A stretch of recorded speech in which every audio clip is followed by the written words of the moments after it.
Welcome to a cinematic deep dive into one of the most unforgettable war films ever made, Stanley Kubrick's Full Metal Jacket. From real Marines on set to 70-pound weight gains, from boot camp breakdowns to battlefield illusions filmed entirely in England, this countdown reveals the mind-blowing truth behind the film's most iconic scenes. Whether you're a Kubrick connoisseur or just discovering the brutal beauty of this Vietnam War masterpiece, you're about to uncover 30 shocking, fascinating, and sometimes downright bizarre behind-the-scenes secrets that shaped a movie as raw and relentless as war itself. Buckle up, sound off like you got a pair, and let's step into the boots of cinema history. Adapted from The Short Timers. Stanley Kubrick's Full Metal Jacket famously began its life as an adaptation of Gustav Hasford's novel The Short Timers, published in 1979. Kubrick was reportedly scanning newspaper book reviews for anything that might fire his imagination when he stumbled upon a write-up of Hasford's gritty Vietnam War story. Something about it resonated so strongly that he not only optioned the novel, but also brought Hasford on board to co-write the screenplay, ensuring the film would maintain the raw texture of the book. This partnership, although sometimes strained by Hasford's prickly personality, provided a critical sense of authenticity. The novel's influence runs deep in the film, from the language used by the recruits to the haunting emotional undercurrents that define each character's journey. Kubrick's decision to collaborate with an actual Marine veteran-turned-writer adds a dimension you can practically feel in every barked insult and muzzle flash. Real Marine behind the pages. Many people don't realize that Gustav Hasford was himself a Vietnam War veteran, specifically a Marine who served during that tumultuous era. His experiences infused the Short Timers with a unique insight: the lingo, the psychological stress, and that irreverent, morbid humor that soldiers often deploy as a coping mechanism. By co-writing the screenplay, Hasford brought these survival instincts to the forefront. Full Metal Jacket thus avoids the trap of sanitizing or glamorizing combat. Instead, it wields a brutal honesty that only someone who walked in those muddy boots could convey. It's part of why the film's boot camp sections feel startlingly true to life, and why the Vietnam portions, filmed thousands of miles away in England, still radiate a sense of chaotic authenticity. R. Lee Ermey, from real drill instructor to Hartman. R. Lee Ermey's portrayal of Gunnery Sergeant Hartman is so convincing that viewers sometimes forget he wasn't a professional actor from the start. He was an actual Marine drill instructor during the Vietnam era. His transition from technical advisor on Full Metal Jacket to becoming one of the movie's major stars is now legendary.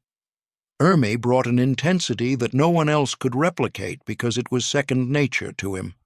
Every clipped command, every perfectly enunciated swear word, and every scathing critique of a recruit's supposed worthlessness came from his real-life experiences.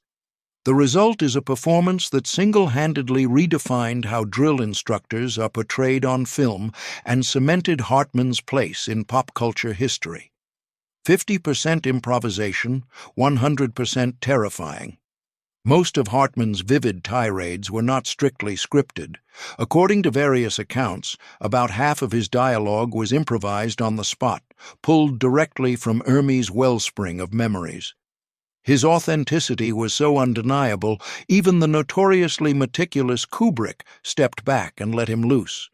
Usually, Kubrick would fine-tune every word, but Ermey's method was unstoppable.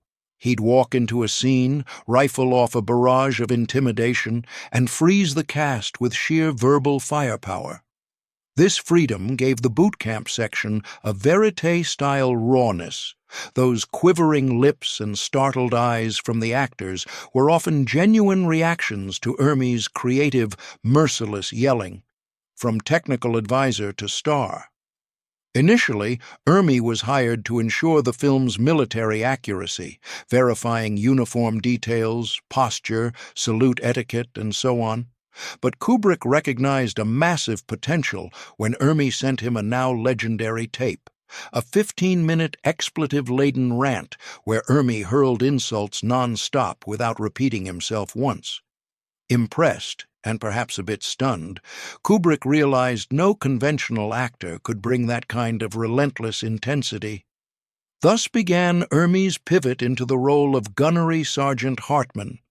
The authenticity he brought to every inch of screen time has rarely been matched, and in war film circles, this is considered one of the greatest casting decisions of the 20th century.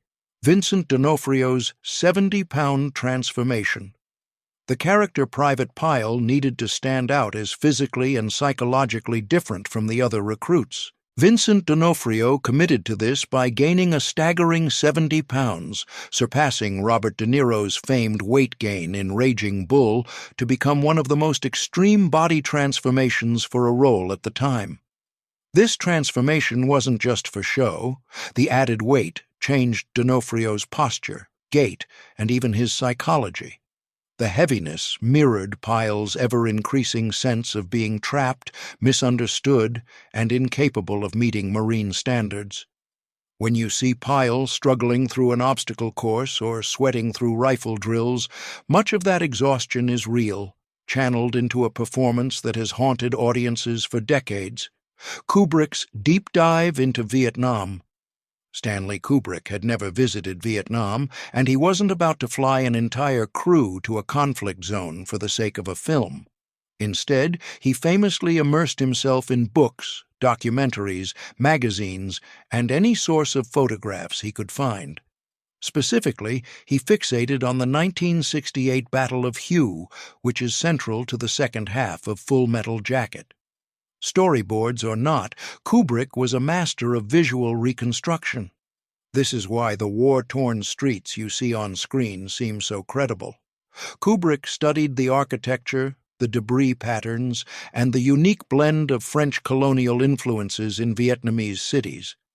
By the time filming started, he'd internalized so much detail that he could direct set designers and special effects teams to replicate the look and feel of a city in ruins with uncanny accuracy. England stands in for Vietnam.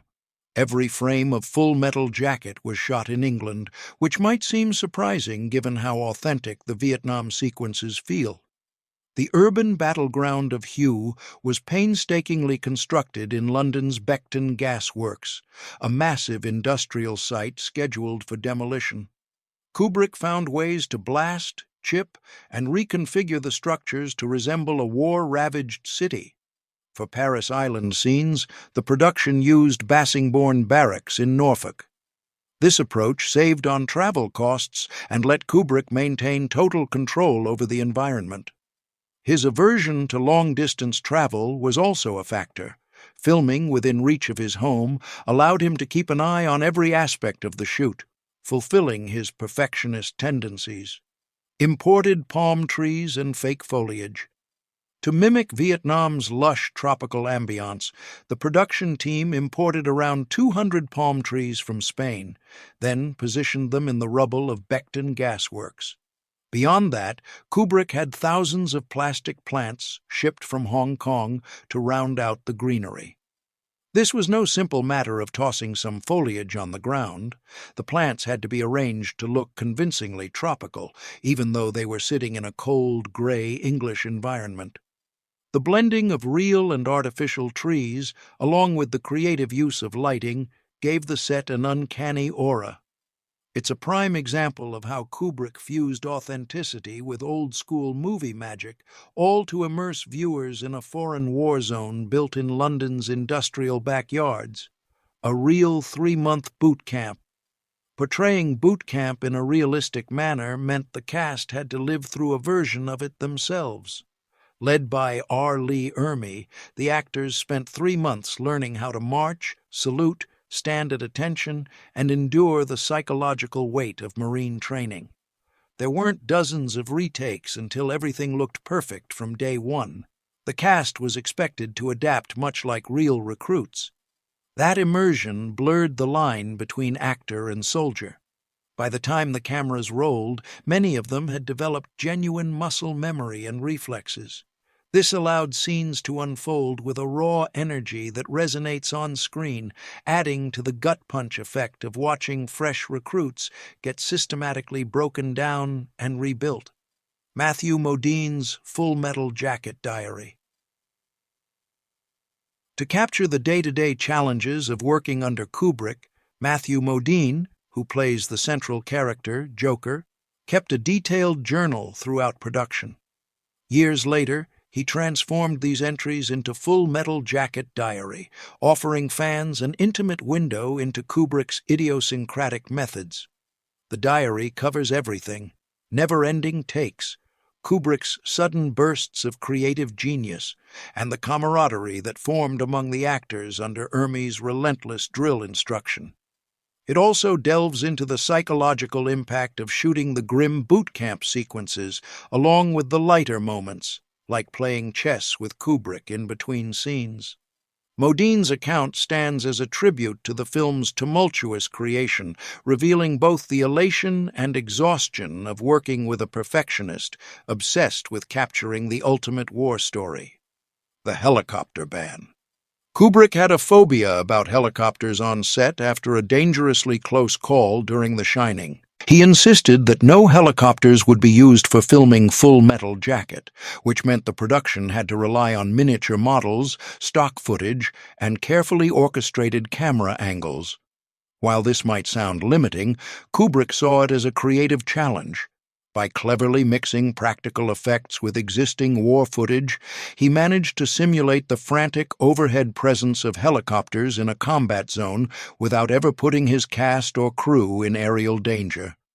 This behind-the-scenes constraint might be invisible to many viewers, but it shapes the movie's look and feel, adding an almost claustrophobic tension to the Vietnam sequences. Ermey's car accident. Partway through filming, R. Lee Ermey found himself in a serious car crash that left him with multiple broken ribs.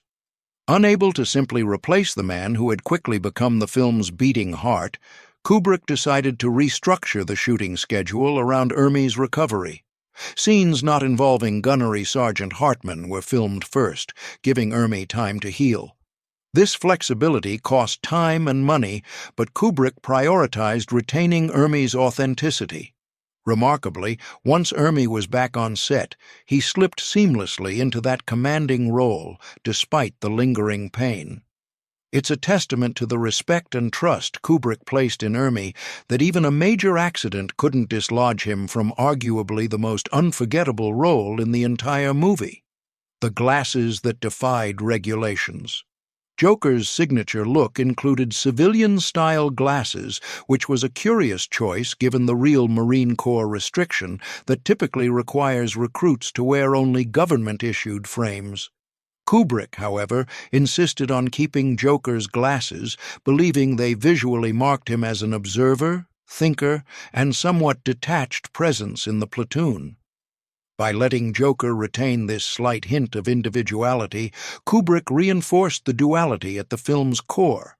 Joker is both inside and outside the system.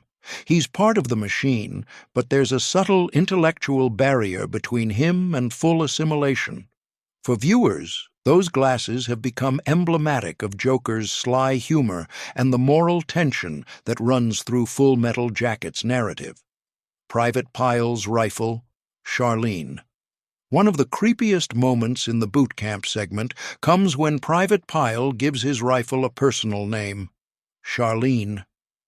This detail, lifted directly from Hasford's original novel, reflects a real phenomenon in military culture, naming weapons as a way to humanize or personalize them. For Pyle, the rifle isn't just a tool, it's a confidant, a symbol of empowerment, and eventually a catalyst for his psychological decline.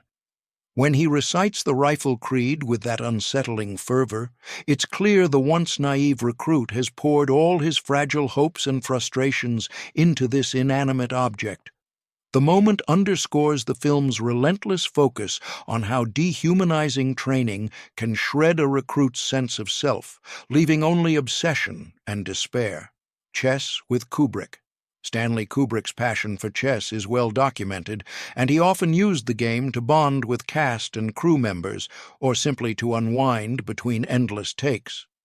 On the set of Full Metal Jacket, you might find him challenging Matthew Modine or other crew members to a quick match in some corner of the soundstage. For Kubrick, it was more than a pastime. Chess paralleled his directorial style. Every scene he filmed was akin to an extended chess move, calculated to ensure maximum impact, always anticipating potential counter moves like unforeseen weather, actor availability, or technical snags. By introducing chess to the set, Kubrick effectively trained his collaborators in the art of strategic thinking, mirroring the mental game of war the film portrayed on screen. A Disney tune in the rubble. When the Marines march through the flaming wreckage at the film's climax, chanting the Mickey Mouse Club theme, it's a cinematic moment that blends absurdity with bleakness. This idea originated from real-life tales of soldiers singing cheerful tunes after firefights to stave off stress and maintain morale. By juxtaposing a childlike melody against the grim reality of a bombed-out city, Kubrick underscores the central irony that war forces young people, often teenagers or barely 20-somethings, into life-or-death struggles. The effect is disorienting yet haunting, capturing a universal theme. The very institutions designed to protect innocence sometimes turn it into a tool of grim survival. That unforgettable finale stays with viewers long after the end credits. Animal Mother's Helmet Philosophy. Adam Baldwin's character, the hulking and aggressive Animal Mother, takes self-identification to another level with the quote, "I am become death," scrawled on his helmet. The phrase, lifted from the Bhagavad Gita and often associated with J. Robert Oppenheimer's reflection on the atomic bomb, resonates as a stark declaration. War inverts the normal moral order, transforming men into agents of destruction. Kubrick's film repeatedly returns to the theme of how institutions like the military can fundamentally alter identity. With Animal Mother, there's no subtlety. He embodies the unstoppable force that has embraced the chaos of war. His helmet message places him in a line of soldiers who view death as both a job description and an existential burden. No detailed storyboards for Vietnam scenes. Kubrick is famous for his meticulous use of storyboards in films like The Shining, but for Full Metal Jacket's latter half, he opted for a more fluid approach. Certain Vietnam battle scenes were loosely planned or not storyboarded at all, giving him the freedom to adapt spontaneously to the sets, the actors' performances, and the shifting weather. This uncharacteristic willingness to go off script added to the documentary-like chaos we see on screen. Actors had to stay alert, ready to react to unexpected cues. The lack of rigid pre-planning contributed to the sense of disorder emblematic of war, making the sequences feel genuinely dangerous and unpredictable, a far cry from the hyper-controlled boot camp environment in the film's first half. Real spent casings on the range. Authenticity was paramount. During the boot camp drills, the spent shell casings lining the ground were genuine, sourced from military firing ranges. No live ammunition was used during filming, of course, but the presence of these authentic casings added texture to every frame. Actors felt them crunch underfoot, hearing the metallic clink that soldiers know all too well. This seemingly small detail helped the cast remain immersed in the environment. The tangibility of real military hardware, combined with Ermey's unrelenting training, contributed to performances that felt raw and immediate, as if we're peering into a real Marine Corps recruit depot rather than a film set in England. Kubrick's curated soundtrack. Kubrick personally selected the 1960s pop hits that pepper the film, such as Nancy Sinatra's "These Boots Are Made for Walkin'." He loved contrasting catchy, light-hearted tunes with the disturbing visuals of war. This juxtaposition often heightens the viewer's discomfort, illustrating the disconnect between home front propaganda and actual combat. Meanwhile, original compositions by Vivian Kubrick, credited as Abigail Mead, serve as an eerie, meditative backdrop. The synergy between well-known songs of the era and more experimental soundscapes underscores the film's broader commentary that war is a domain of conflicting realities, nostalgic illusions versus gut-wrenching truths, swaggering confidence versus crippling fear. Controversial sniper finale. The climactic confrontation with the female Viet Cong sniper remains one of the movie's most debated scenes. She pleads for death, a moment both shocking and provocative. Some critics argue the scene reduces the Vietnamese perspective to a tragic footnote, while others view it as a stark acknowledgment of war's indiscriminate brutality. True to Hasford's novel, this sequence plunges viewers into a moral quandary. Do you show mercy, or do you end a suffering enemy combatant's life? Kubrick doesn't give easy answers. He pulls us into that heart-pounding moment, forcing us to watch these young Marines wrestle with lethal power. It's a raw demonstration that war grinds down all involved, victims and perpetrators alike. A box office win, but not a record breaker. With a budget of around $30 million, Full Metal Jacket pulled in about $120 million globally. While respectable, it didn't surpass the financial heights of Kubrick's mega-hits like The Shining or the enduring classic 2001, A Space Odyssey. However, what it lacked in box office fireworks, it more than made up for in cultural staying power. War films from the same era often glamorized heroic narratives. Full Metal Jacket, in contrast, stuck to an unflinching viewpoint that merges black humor with unvarnished violence. Over time, critical appreciation and fan devotion have grown, solidifying its standing as a pivotal entry in the war movie canon, as well as one of Kubrick's most quotable works. The anti-war message. Although Full Metal Jacket features harrowing action and fierce battles, it's ultimately a biting commentary on the dehumanizing effects of war. As Kubrick's third and final war-themed film, following Paths of Glory and Dr. Strangelove, it completed an arc in which the director examined humanity's destructive impulses across multiple eras. Released in the same period as Top Gun, Full Metal Jacket took a decidedly different tack, stripping away any illusions of patriotic heroism to show the cost paid by real flesh-and-blood people. The film's unblinking look at boot camp brutality and the psychological toll of combat stands in stark contrast to more triumphant portrayals of military life, underscoring Kubrick's enduring skepticism about large-scale violence. The Haunting Pyle Stare. Vincent D'Onofrio's portrayal of Private Pyle culminates in one of the film's most chilling sequences. Kubrick reportedly instructed D'Onofrio to cultivate a vacant, dead-eyed stare that captured the mental break happening within Pyle. D'Onofrio practiced in front of a mirror for weeks, perfecting a look that projected both childlike vulnerability and a simmering rage. The extreme weight gain added another layer to his performance. Physically uncomfortable, D'Onofrio felt a real sense of isolation from the rest of the cast, mirroring Pyle's alienation.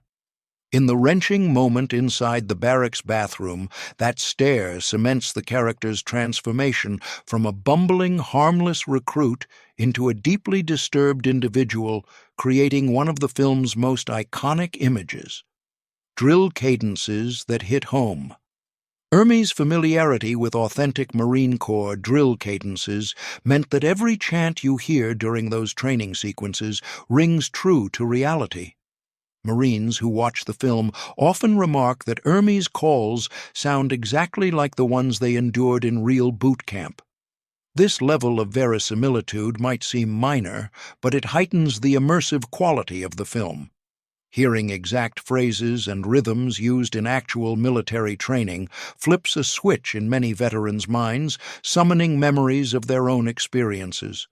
For non-military viewers, it's a direct glimpse into that intense, regulated world, showcasing how something as simple as a chant can unify a platoon while also asserting the drill instructor's unshakable authority.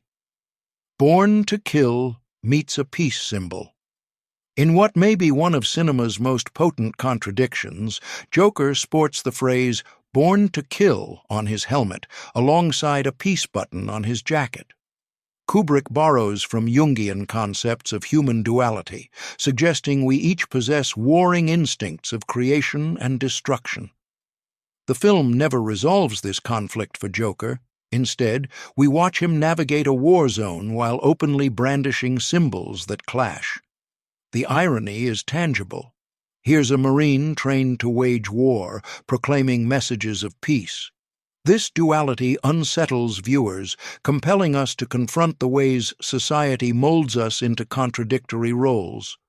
Joker's emblems encapsulate that tension, reminding us that no matter how well-trained or how cynical one becomes, the conscience still flickers with questions about right and wrong. Minimal rehearsals, maximum pressure. Kubrick avoided extensive rehearsals for the boot camp portion, a departure from standard Hollywood practice. He wanted the actors to feel the raw shock of Ermey's improvised tirades and the intense discipline typical of actual Marine recruits. Without repeated run-throughs, the cast remained on their toes, never entirely sure what Ermey might say next. That sense of unpredictability is palpable on screen. You can practically feel the tension in each recruit's face as they fumble to answer Hartman correctly or scramble to avoid his wrath. By limiting rehearsals, Kubrick preserved the authenticity of genuine panic and adrenaline. As viewers, we become voyeurs, watching a real-time meltdown of young men under relentless scrutiny. Cultural touchstone across media. Decades after its release, Full Metal Jacket's influence is as strong as ever. Lines like, "This is my rifle," "There are many like it, but this one is mine," and Hartman's creative insults have seeped into internet culture, video games, and real-life military banter. The film's language and imagery appear in everything from comedic parodies to serious scholarly essays on warfare and psychology. Video games like Call of Duty have integrated references, and countless YouTube videos remix the boot camp segments. This widespread embrace proves that Kubrick and his team struck a powerful chord. The movie's raw energy and Ermey's blistering performance keep it relevant in a society continually questioning the costs of war and the shaping of young minds for battle. Kubrick's final war film. Full Metal Jacket stands as Kubrick's last entry in the war genre, concluding a thematic exploration that began with Paths of Glory, examining World War I trench warfare, and continued with Dr. Strangelove, satirizing nuclear brinkmanship. By the time he tackled Vietnam, Kubrick approached war as a dehumanizing machine that grinds individuals into lethal cogs. Whether dissecting chain-of-command injustices, comedic absurdities that could end civilization, or the savage transformations required by modern warfare, Kubrick's stance remained resolutely anti-war. Full Metal Jacket's dual-structure narrative, boot camp indoctrination followed by horrifying street-by-street urban combat, provides a microcosm of Kubrick's warning. With this film, he underscores that the real battleground exists not just in the jungles or the city streets, but inside the hearts and minds of those forced to participate in organized violence. Even after all the dust and gunpowder have settled, the reverberations of that psychological toll linger, shaping how we understand war and the human condition itself. That concludes our 30-point countdown of little-known yet fascinating insights into the making and meaning of Full Metal Jacket. Far from being a standard war flick, it's a layered exploration of violence, identity, and the fragility of the human psyche under relentless pressure, made all the more potent by Kubrick's uncompromising dedication to detail, Ermey's real-world Marine expertise, and the entire cast's willingness to endure rigorous methods. These facts help illuminate just how much painstaking effort and creative risk went into crafting a film that continues to captivate audiences decades later, ensuring it remains a vital reference point for anyone curious about how cinema can challenge our understanding of war, humanity, and everything in between.